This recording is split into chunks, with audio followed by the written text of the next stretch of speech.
1, 2, 3, 4. Y'all ready for this?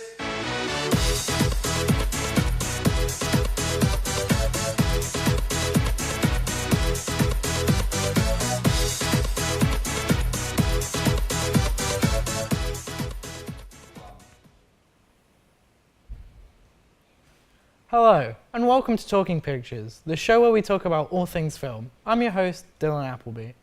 We've got a really exciting show for you today, so stay tuned for my exclusive interview with one of the filmmakers behind the college's recent documentary on the 2018 Watford Young Filmmakers Festival. But first, I'm joined by our resident film critic, Sam Stokely, who's here to run down the latest releases. Sam, what's new at the pictures? Well, I've got an exciting new film by Steven Spielberg. It's called Ready Player One. And it's different to films he's done previously, like Indiana Jones, Jaws and Jurassic Park. This is similar to Minority Report, how it's set in the future and includes amazing technology that are out of this world. And there's a gaming system in this movie called the Oasis. And the creator of this gaming system has died. And he's leaving his fortune and control of the Oasis to a worthy successor. And yeah, so it's every person for themselves to try and get this fortune and control of the Oasis. Alright, so before we hear more of your thoughts, I believe we have a short clip to play.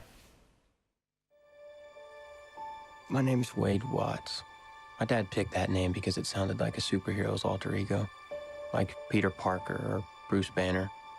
But he died when I was a kid, my mom too. And I ended up here. Sitting here in my tiny corner of nowhere. There's nowhere left to go. Nowhere. Except the Oasis.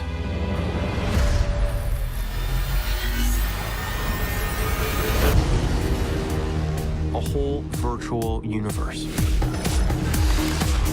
Let me take you on a trip around the world and back. People come to the Oasis for all the things they can do. And you won't have to wait, sit still. But they stay because of all the things they can be. Can you feel this? Let me show you the world. Yeah. It's the only place that feels like I mean anything. The Oasis was the brainchild of James Halliday. Hello. If you're watching this, I'm dead. I created a hidden object, an Easter egg. The first person to find the egg will inherit $500 billion and total control of the Oasis itself. So that's just a taste of what you can expect in Ready Player One. And you see in the trailer how he drives a DeLorean from Back to the Future.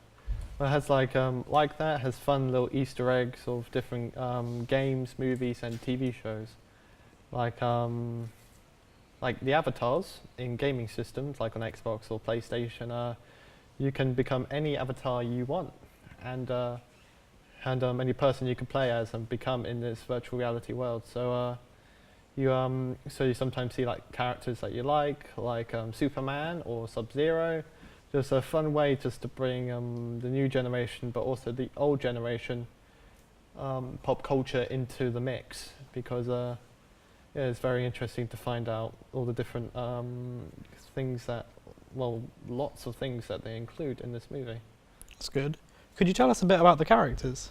Sure thing. So you get to see the eyes of Wade Watts, who is the main character, and he is who we see first.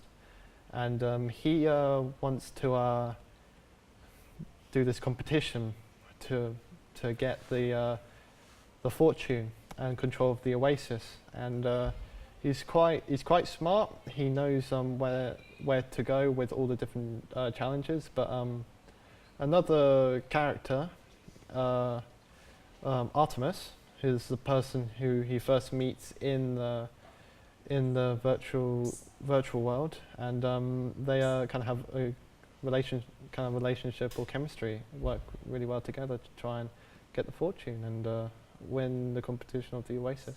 Okay, that's nice. Right, that's our film review of the week, but our film chat isn't over just yet. Join us after the break for a behind-the-scenes look at the making of a documentary. Magic magic is real, is contained within an app. I here to practice alchemy with fish and chicken stock.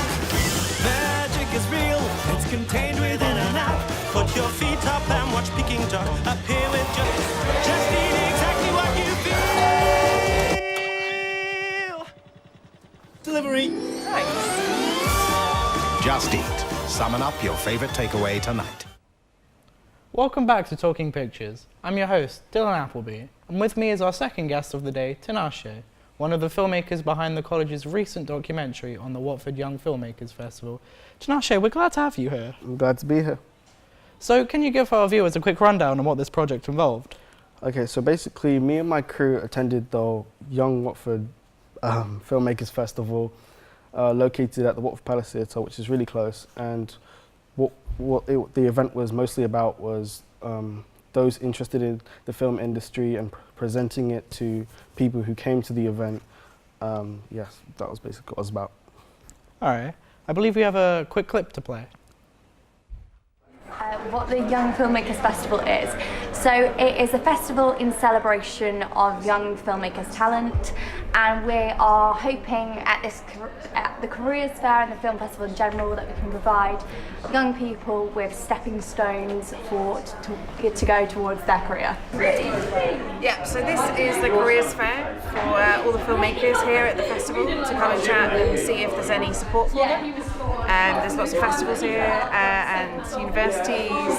We're a film consultancy company, so we're here to talk to filmmakers about getting their film out there into festivals. So yeah, it's about kind of just chatting to people and getting support for the young filmmakers here. Thank you all for coming, and thank you once more for our fantastic filmmakers. Please do come and ask any of the staff here if you want to kind of directing to the next event. But yeah, do enjoy the rest of the festival, and thank you for coming.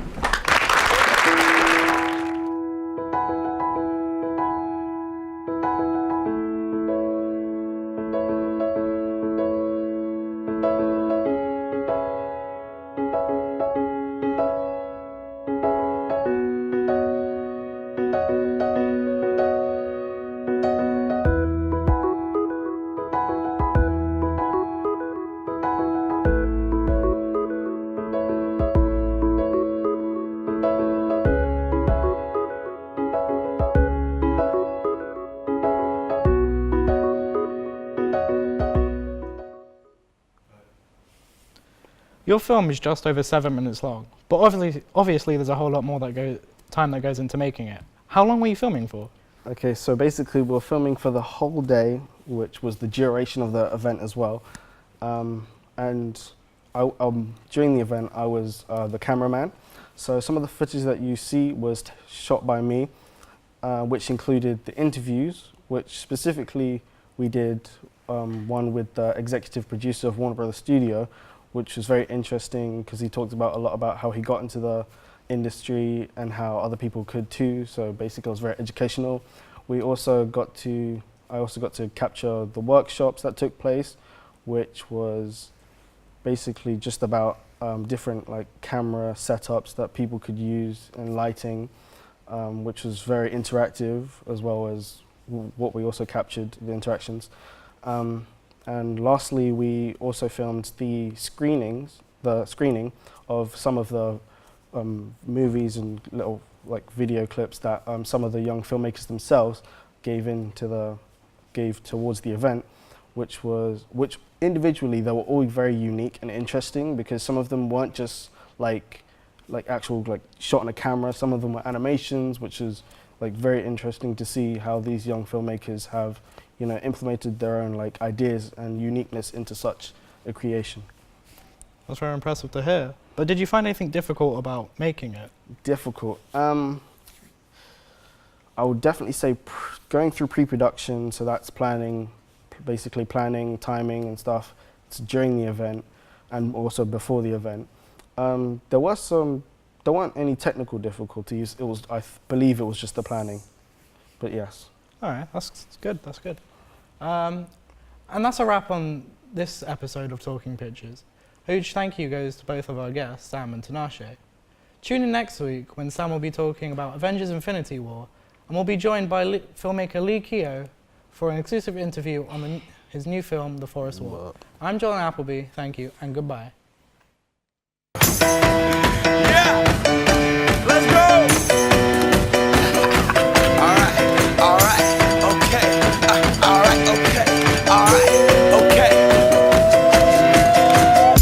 return of the Mac. Get up what it is, what it does, what it is, what it is.